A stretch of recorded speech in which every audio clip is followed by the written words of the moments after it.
I don't know what the big surprise is, because the Obamas and the Bidens brought in millions of unvetted Muslims.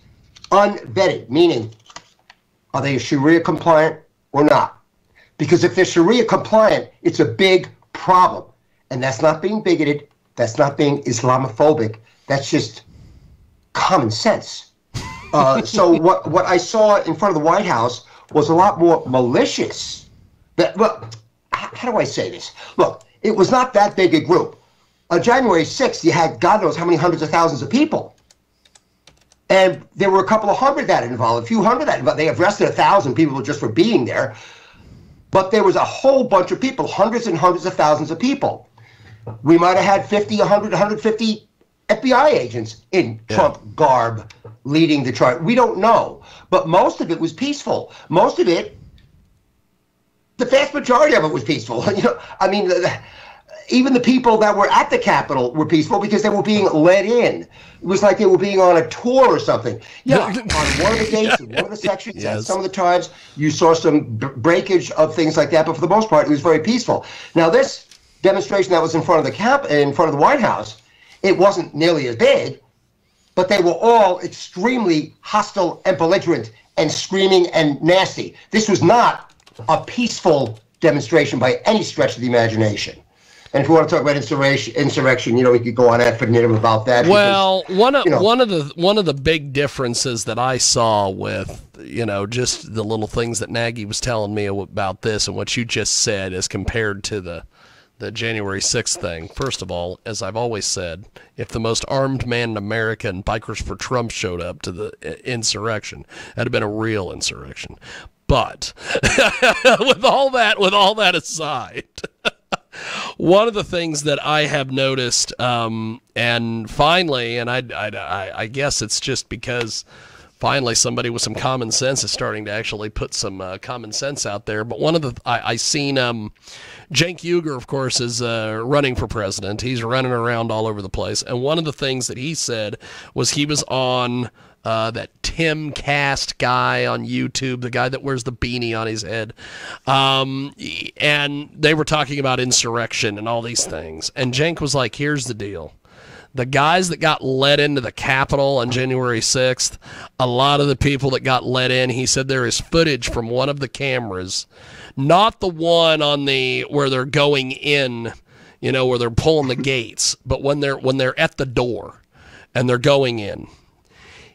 He said there is footage of pro-conservative police that are just high-fiving these guys as they're walking in and going, yeah, go get them. And it's like, here's the deal. You know, if the cops are going to let these guys in and they're like, yeah, we don't like Joe Biden either. It's kind of the, you know, it's sort of like the reverse of what happened, what was it, in Seattle when they were burning down all the cars and everything. Right. Same thing there. The cops were like, yeah, get them. Get them. Black Lives Matter. Get them. And it's like, here's the deal. When you've got the cops who are supposed to be impartial and enforcing the law and going, screw that law thing. You got problems on both sides here. But we have got Roger Homefield with us today. Of course, the fantastic man about town, Roger Homefield. Forget about what you've heard. Forget about, as I've said on many occasions, Turbals and batting cages, Ferris and Jello fights. Roger Homefield is here making it happen. Joe Citizen himself. You know, they made that, Stan Lee created Wolverine years ago with the titanium antimatum claws or whatever. That's Roger Homefield. He's got those claws. He's ready to go. Something that I want to get your take on is this deal with, and it's all over the Drudge Report today, which, who knows? Well, wait, before we get to that, I did not watch the debate because I don't care. Because if Trump's not there, I don't care. That ought to be a T-shirt. If Trump's there, I don't care. If Trump's not there, I don't care, kind of thing. In my opinion, they're all playing for second. They're all playing for who wants to be the VP. The only thing that I actually saw was I watched Salem News Channel, which is kind of interesting, and they had Mike Gallagher there, who was doing a remote radio thing, TV thing, and he interviewed Tim Scott. And Tim Scott, of course, is being very careful to not piss off Trump. He's being very careful not to piss off Trump. He's being very careful not to tick off the Trump fans.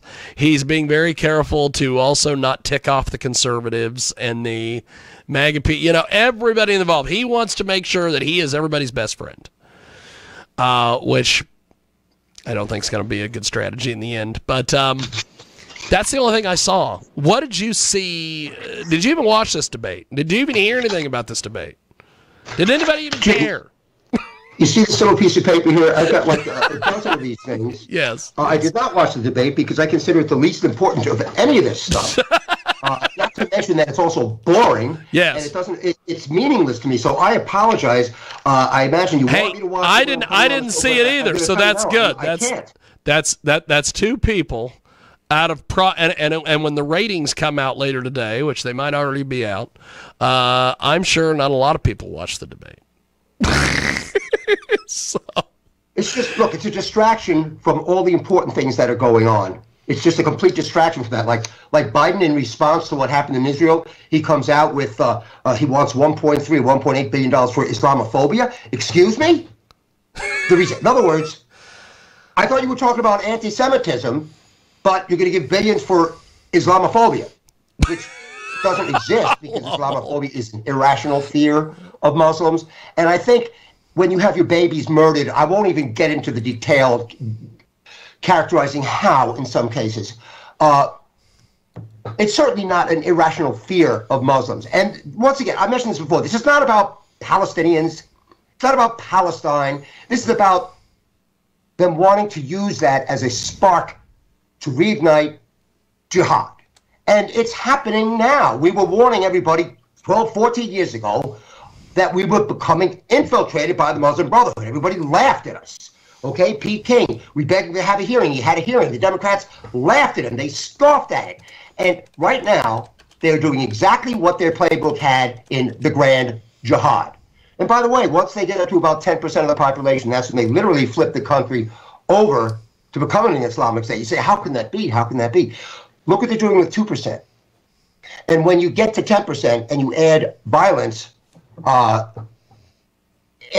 it's happening around the world. So for him to come out with that our problem is Islamophobia, you talk about burning two sides of the candle at once. The rise of anti-Semitism equals the rise of Muslims in America. I'm sorry to say it, that just happens to be it. It's like the elephant in the room nobody wants to say. I mean, you're looking at a crowd in New York with a bunch of Palestinian flags and Muslim garb, and just anybody said, where did the rise of anti-Semitism come from? They came with the people that you brought in, Obama and Biden.